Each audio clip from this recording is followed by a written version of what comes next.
जीवनी शक्ति कैसे जगाएं? पाठ 9। रोग, कारण और निवारण।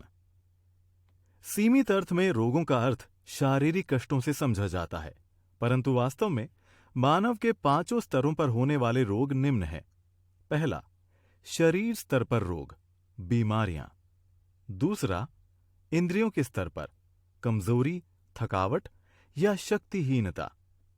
तीसरा, मन के स्तर पर, चिंता या शोक। चौथा, बुद्धि के स्तर पर, भय या अपमान। पांचवा, अहम के स्तर पर, स्वजन के मरने पर वियोग। श्री रामचरितमानस के अनुसार सारे रोगों का एकमात्र कारण पाप ही है। उसी के परिणाम स्वरूप बीमारी, चिंता, भय और वियोग रूपी रोग सताते हैं। करहि पाप पावहि दुख, भय रुज शोक वियोग। रोग का कारण पाप या भगवान के चरणों का निरादर है। अति दीन मलीन दुखी नितहि, जिनके पद पंकज प्रीति नहीं। उत्तरकांड 13:11। कोई भी क्रिया स्वतः पाप नहीं होती। क्रिया के मूल में जानने की गलती एवं मानने की अपूर्णता ही पाप है। भोजन से जीवनी शक्ति मिलती है, ये हम गलत जानते हैं, ये पाप है। इस गलत जानने के कारण भोजन संबंधी सभी क्रियाएं गलत होती हैं। जैसे हम श्रम से पूर्व भोजन करते हैं, आवश्यकता से अधिक भोजन करते हैं, बिना भूख के और स्वजनों के कहने पर भोजन करते हैं, बिना भगवान का भोग लगाए भोजन करते हैं। परिणाम स्वरूप मल का संचय होकर अनेक रोग और थकावट घेर लेते हैं। यदि हम रोगों का सही कारण जान लें तो हम सदैव के लिए रोगों से छुटकारा पा सकते हैं। हम जब भी बीमार पड़ते हैं तो हमारा सारा प्रयास और पूरी शक्ति रोग को दूर करने में लग जाती है। हम बराबर इसी प्रयत्न में लगे रहते हैं कि क्या करें जिससे हम निरोग हो जाएं, जबकि हमारा प्रयास ये जानने की दिशा में होना चाहिए कि हम बीमार क्यों पड़े। यदि हम बीमार पड़ने पर कोई दवा लेते हैं तो हमें यह अवश्य सोच लेना चाहिए कि क्या हम दवा न खाने के कारण बीमार पड़े थे, जो दवा खाकर स्वस्थ होना चाहते हैं। सिद्धांत ये है, जिसके न करने से बीमार पड़े उसी के करने से स्वस्थ होंगे, जिसके करने से बीमार पड़े उसी के न करने से स्वस्थ होंगे। इस सिद्धांत के अनुसार हम कार्य कारण के संबंध से भटककर रोग मिटाने का प्रयास कर रहे हैं। इसीलिए सिद्धांतहीन प्रयास के कारण हमारा रोग कुछ समय के लिए या तो छिप जाता है या टल जाता है, नष्ट नहीं होता। छिपा हुआ रोग रूप बदलकर आता जाता रहता है। रोग के कारण का भ्रम। आजकल प्रचलित सभी चिकित्सा पद्धतियों में रोगों के 2 कारण प्रचलित हैं। पहला, बाहरी कारण, दूसरा, आंतरिक कारण। पहला, बाहरी कारण। बाहरी कारण में मौसम का प्रभाव, गलत खानपान अथवा कुपथ्य माना जाता है। सर्दी, जुकाम, खांसी, बुखार होने पर प्रायः लोग यही कहते सुने जाते हैं कि मौसम बदल रहा है, सर्दी अधिक है या वर्षा का प्रभाव है। कुछ कहते हैं कि मैंने अमुक वस्तु खा ली, इसी से रोग आ गया। लेकिन सच्चाई ये है कि रोग का कारण बाहर तो है ही नहीं। बाहर तो केवल अवसर है, कारण सदा ही भीतर है। यदि मौसम रोग का कारण होता तो जो प्रभाव आप पर हुआ है वो सब पर समान रूप से होना चाहिए था। इसी तरह खान पान का दोष या कुपथ्य भी रोग का उतना कारण नहीं है। यदि आपका पाचन ठीक है तो भारी भोजन भी आपके लिए सुपाच्य हो जाएगा। जिस वस्तु के खाने से आप रोगी हुए हैं, उसी वस्तु को खाने से अन्य लोग रोगी क्यों नहीं होते? मौसम की खराबी या कुपथ्य से रोग नहीं होते हैं। यदि आप मौसम से बचने का उपाय करते रहेंगे या क्या खाएं क्या ना खाएं के चक्कर में पड़े रहेंगे तो रोगों का मूल कारण कभी नहीं पकड़ पाएंगे और उसको पकड़े बिना अखंड स्वास्थ्य की उपलब्धि मृग मरीचिका की तरह आपसे दूर भागती रहेगी। दूसरा, आंतरिक कारण। आयुर्वेद की मान्यता है कि वात, पित्त, कफ का संतुलन बिगड़ने या इनके कुपित होने से रोग होते हैं। एलोपैथी कहती है कि रोगों के कीटाणु हमारे भीतर प्रवेश करते हैं, वही रोग पैदा करते हैं। प्राकृतिक चिकित्सा कहती है कि मल संचय के कारण रोग होते हैं। ये तीनों चिकित्सा पद्धतियां अपने अपने कारणों को ठीक कर रोगी को निरोग करने का प्रयास करती हैं, लेकिन वस्तुतः रोगों का कारण ये भी नहीं है। यदि वात पित्त कफ का कुपित होना रोग का कारण है, तो प्रश्न उठता है कि वात पित्त कफ के कुपित होने का क्या कारण है। सत्य तो यह है कि जिस कारण से वात पित्त कफ का संतुलन बिगड़ता है वही रोगों का कारण है। एलोपैथी की दृष्टि से यदि रोगों के कीटाणु रोग का कारण है, तो प्रश्न उठता है कि इन कीटाणुओं के पैदा होने का कारण क्या है। नेचुरोपैथी वाले रोगों का कारण मल संचय बताते हैं, जो ठीक तो है, लेकिन उन्हें यह भी बताना होगा कि मल संचय का क्या कारण है।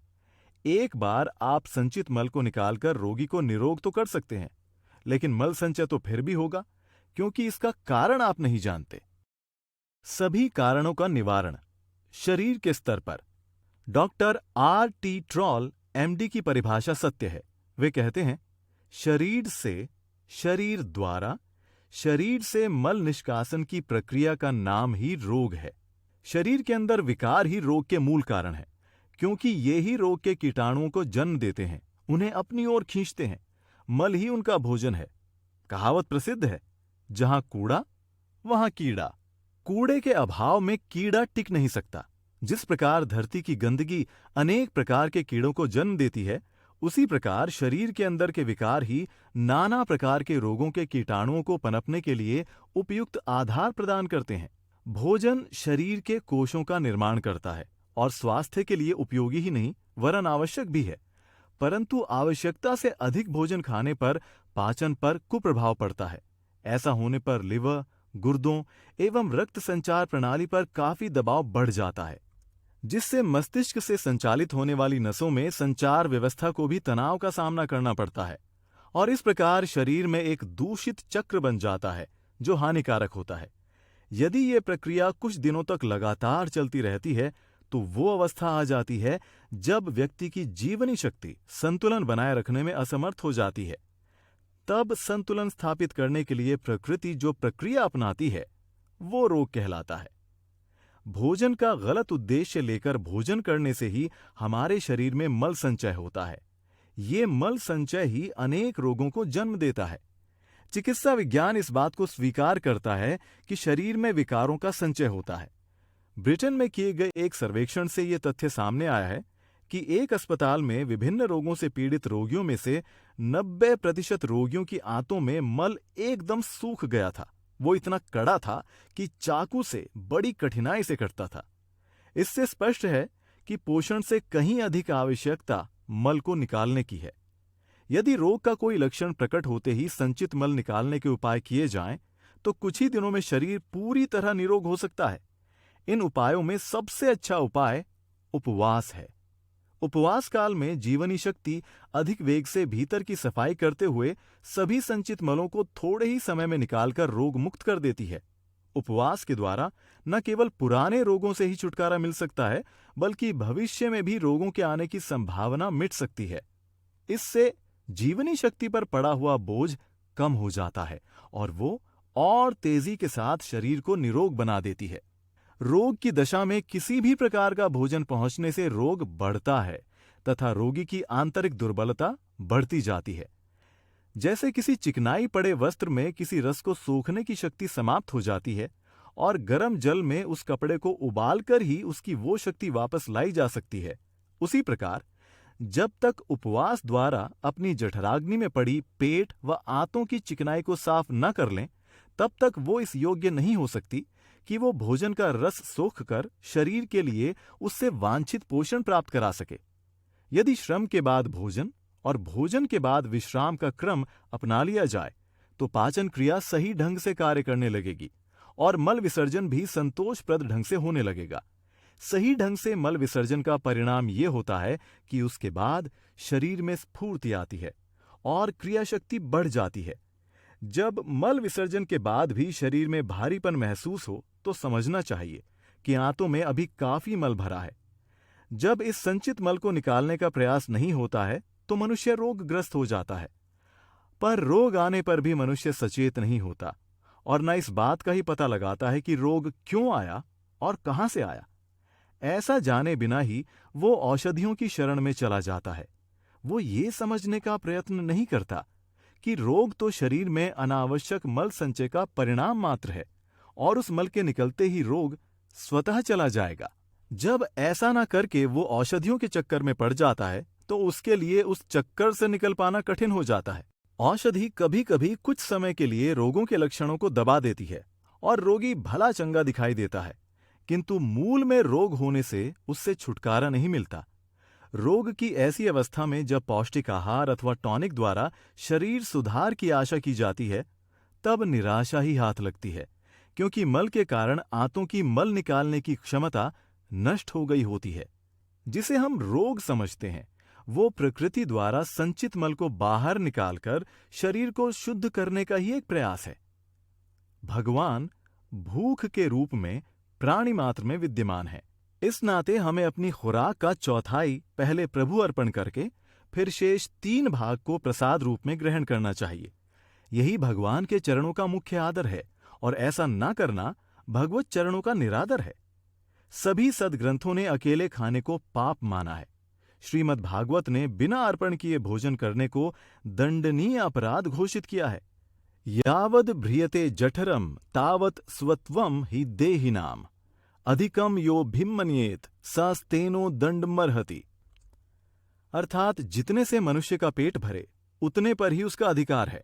जो इससे अधिक को अपना मानता है वो चोर है और उसे दंड मिलना चाहिए। इंद्रियों के स्तर पर थकावट का कारण अम्ल है। यदि शरीर में अम्ल का असंतुलन ना हो तो अधिक से अधिक श्रम करने पर भी थकान का अनुभव नहीं होगा तथा हर समय स्फूर्ति बनी रहेगी। अम्ल एकत्र होने का कारण अम्लयुक्त भोजन तथा दूषित विचार हैं। अम्लयुक्त भोजन में चाय, मांसाहारी भोजन, दालें, मूंग को छोड़कर सूखे मेवे आदि प्रमुख हैं। यदि अपने विचारों को स्वस्थ रखते हुए संतुलित एवं समुचित आहार लिया जाए तो अम्ल का प्रभाव समाप्त हो सकता है। मन के स्तर के रोगों का कारण इच्छाएं और आसक्ति है। इसी से चिंता व शोक आता है। चिंता का कारण धन का अभाव या परिस्थिति की प्रतिकूलता नहीं है। यदि इच्छाएं व आसक्ति न हो तो किसी भी स्थिति में शोक नहीं हो सकता। किसी वस्तु की कामना ही इच्छा है तथा इच्छा पूर्ति होने पर आसक्ति का जन्म होता है। इच्छा पूर्ति से लगने वाला सुख इच्छा पूर्ति का नहीं, वरन इच्छा निवृत्ति से प्रकट होने वाला आंतरिक सुख है। चिंता स्वार्थ का दंड है। यदि हम भगवत सेवा की साधना द्वारा निस्वार्थी हो सकें तो वैराग्य आने लगेगा और इच्छाएं आसक्ति कम होने लगेंगी। इसके लिए हमें अपनी आय तथा अन्य वस्तुओं का दशांश, भोजन का चतुर्थांश तथा समय से 1 घंटा भगवत सेवा में अर्पण करना चाहिए। बुद्धि के स्तर पर भय, अपमान व क्रोध बुद्धि के स्तर के रोग हैं। इसका मूल कारण अहंकार है, न कि बाहरी कटु शब्द। अहंकार से ही भय, अपमान, क्रोध, ईर्ष्या, द्वेष आदि रोगों का जन्म होता है, जो मनुष्य के व्यक्तित्व का नाश कर देता है। यदि बुद्धि में अहंकार न हो तो कटु से कटु शब्द सुनने पर भी बुरा नहीं लगेगा। अहंकार के निवारण हेतु ध्यान की साधना का अभ्यास करना चाहिए।